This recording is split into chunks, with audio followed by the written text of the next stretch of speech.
ஒரே ஒரு நொடியில் பிஜூஸ் நிறுவனம் பல பில்லியன் ரூபாய் மதிப்பை இழந்தது. 2023-இல் பிஜு ரவீந்திரன் நேரில் வந்து தனது தவறுகளை ஒப்புக்கொண்டார்.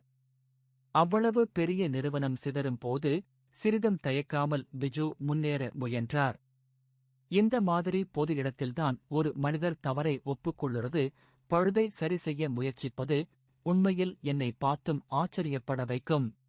இது எல்லாம் நடந்தது பெங்களூர் நகரத்தில் 2023-இல். பிஜு ரவீந்திரன் இன் நிறுவனர், பெரிய தொழில் முனைவாளர்.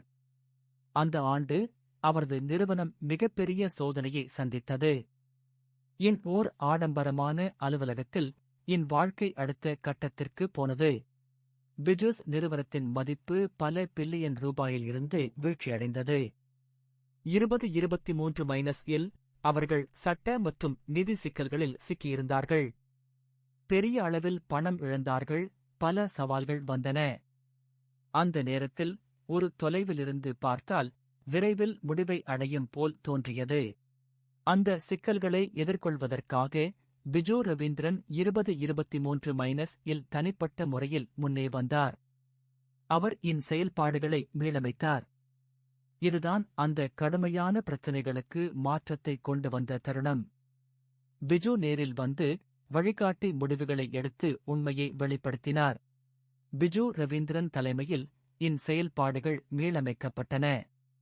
அவர் தவறுகளை ஒப்புக்கொண்டு நேரில் இருந்து நிர்வாகத்தை சீரமைத்தார். அப்போதுக்கு புதிய வழிகள் கிடைத்தன.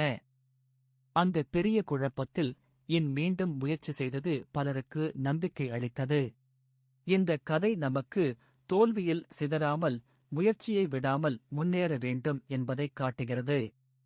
பிஜு ரவீந்திரன் போல நாம் தவறுகளை ஒப்புக்கொண்டு மீண்டும் முயற்சி செய்ய வேண்டும். இதை நினைத்து நம்முடைய வாழ்க்கையில் ஒரு மாற்றத்தை தொடங்குங்கள். இந்த பாடத்தை வாழ்க்கையில் பயன்படுத்துங்கள்.